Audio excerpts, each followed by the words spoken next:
इधर छत्तीसगढ़ में महिला जनप्रतिनिधियों के नाम पर उनके पति या परिवार के अन्य सदस्यों के जरिए कामकाज संचालित करने की व्यवस्था पर राज्य सरकार ने रोक लगा दी है। सरकार ने नगरीय निकायों में पार्षद पति और परिवार के जरिए प्रतिनिधित्व की व्यवस्था को खत्म करते हुए राजपत्र में अधिसूचना जारी की है। नए प्रावधान के मुताबिक महिला पार्षद के पति, पुत्र, भाई, बहन या किसी अन्य करीबी रिश्तेदार को उनका प्रतिनिधि या समन्वयक नहीं बनाया जा सकेगा। नगरीय प्रशासन विभाग ने 2022 के नियमों में संशोधन करते हुए पुराने नियम 3 के बाद नया नियम 4 जोड़ा है। इस फैसले को लेकर भाजपा और कांग्रेस आमने सामने आ गए हैं। कांग्रेस संचार विभाग के प्रमुख सुशील आनंद शुक्ला ने आरोप लगाया कि सत्ता पक्ष के लोग ही अपनी पत्नियों की जगह सरकारी बैठकों में शामिल होते हैं। उन्होंने कहा कि आदेश जारी होने के बावजूद इसके प्रभाव को लेकर सवाल बने हुए हैं। वहीं भाजपा विधायक अजय चंद्राकर ने फैसले को महिला सशक्तिकरण की दिशा में अहम कदम बताया है। उन्होंने कहा कि राजनीतिक विवादों से ऊपर उठकर इसे प्रभावी ढंग से लागू किया जाना चाहिए। चंद्राकर ने कहा कि नगरीय निकायों में महिलाओं को 33% और पंचायतों में 50% आरक्षण मिला हुआ है। उन्होंने महिलाओं से अपने राजनीतिक अधिकारों का स्वयं नेतृत्व करने का आह्वान किया। पार्षद पतियों का और भारतीय जनता पार्टी के नेताओं का जिनकी पत्नियां जनप्रतिनिधि बन चुकी है, उनके हस्तक्षेप से सरकार बहुत ज्यादा परेशान हो गई थी। अधिकारियों के साथ बदतमीजी करना, गाली गलौज करना, बैठकों में आके उनके साथ में अभद्रता करना, इसकी खबरें लगातार आप लोगों के माध्यम से जनता के बीच में आ रही थी। सरकार की भद पिट रही थी। इसी कारण सरकार ने इस निर्णय को लिया है कि अब पार्षद के पति या जनप्रतिनिधियों के पति प्रतिनिधि नहीं बनेंगे। ये तो छोटे पदों के लिए कर दिए, लेकिन स्थिति इतनी ज्यादा भयावह बन चुकी है कि मंत्री के पति हस्तक्षेप करते हैं, विधायकों के पति हस्तक्षेप करते हैं। विधायकों के पति बकायदा जिलों में कलेक्टरों को, जिला पंचायत के सीईओ को, एसडीएम को निर्देश देते हैं।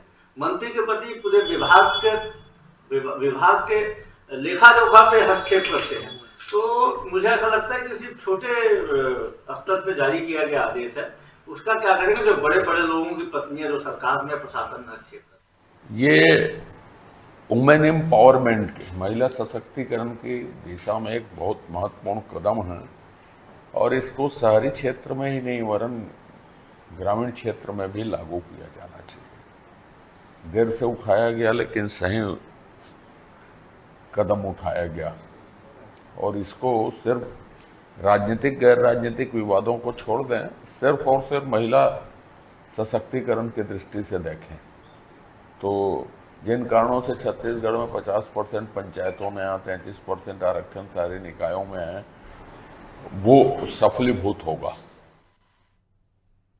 तो देखिए, ये कई जगहों पर होता रहा है कि पत्नी पार्षद है लेकिन पत्नी को काम नहीं पता है, तो पति पार्षद पति बनकर काम संभाल रहे हैं।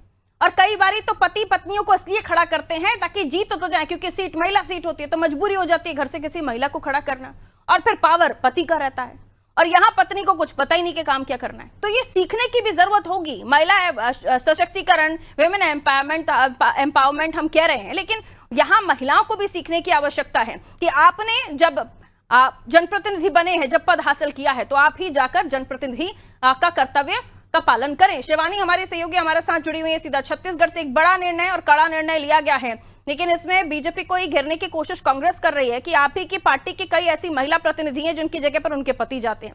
वहीं बीजेपी का कहना है कि इस पूरे मामले में ये बहुत अच्छा कदम है, महिला सशक्तिकरण की ओर बढ़ता हुआ कदम है। किस तरह की सियासत हो रही है इस मामले में और आगे क्या होगा? जी बिल्कुल, आपको बता दूं कि जिस तरीके से छत्तीसगढ़ में ये पार्षद पति वाला जो मामला है वो गरमाते ही जा रहा है, क्योंकि सरकार ने इस पर रोक लगा दी है। यानी कि पार्षद के अगर महिला पार्षद अगर है तो उसका पति या फिर उसके परिवार के किसी भी लोग जो है अपने प्रतिनिधित्व में किसी भी तरीके से हस्तक्षेप नहीं कर सकते। इस पर सरकार पूरी तरह से रोक इसलिए लगा दी है क्योंकि लगातार देखा जा रहा था पिछले कुछ दिनों में जो पार्षद रहते थे, महिलाएं पार्षद होती थी, उसके पति जाकर जो प्रशासनिक जो वहाँ के लोग रहते थे उनको डराते थे, धमकाते थे। तो इसलिए ये सब चीजें रोक लगा दी है। अब सरकार ये कह दी है कि महिला पार्षद जो है वो अपना काम करेंगी और उसके बाद बाद किसी भी हस्तक्षेप जो है वो मना कर दिया गया है उनके घर वालों से। इस पर जो है छत्तीसगढ़ में लगातार वार पलटवार जारी है, जिसमें कांग्रेस और बीजेपी एक दूसरे के समक्ष खड़े होते हुए नजर आ रहे हैं। एक तरफ बीजेपी अपना इस रोक पर अपना बता रही है कि ये अच्छा हुआ है, ये पहले ही हो जाना चाहिए। उसके दूसरी तरफ ही कांग्रेस के संचार प्रमुख इस पर कहते हैं कि मंत्री, पूर्व मंत्री ही नहीं बल्कि ये पार्षद नगरीय निकायों में ये सब चीजें चल रही हैं, तो ये बहुत ही गलत है। तो ये डायरेक्ट बीजेपी पर ये निशाना साध रहे हैं। जी, बहुत शुक्रिया जानकारी के लिए शिवानी। तो नगरीय प्रशासन विभाग ने 2022 के नियमों में संशोधन करते हुए पुराने नियम 3 के बाद नया नियम 4 जोड़ा है और इस फैसले को लेकर भाजपा और कांग्रेस आमने सामने है और इसीलिए ये जो विरोध है ये शुरू हो गया है। एक तरफ बीजेपी कह रही है कि महिला सशक्तिकरण को बढ़ावा देने के लिए बड़ा कदम है, वहीं कांग्रेस कह रही है कि कई सारी ऐसी महिलाएं जो भारतीय जनता पार्टी से जनप्रतिनिधि हैं लेकिन उनके ही प्रतिनिधि बनकर उनके परिवार वाले या उनके पति ही संभाल रहे होते हैं। अब ये बड़ा बदलाव है, देखना होगा आगे कैसे जो महिलाएं हैं उन्हें आगे बढ़ाया जाएगा, उन्हें काम सिखाया जाएगा या बीजेपी या फिर जिनकी भी पार्टी की तरफ से महिला जनप्रतिनिधि बनती हैं वो कैसे आगे कदम बढ़ाएंगे।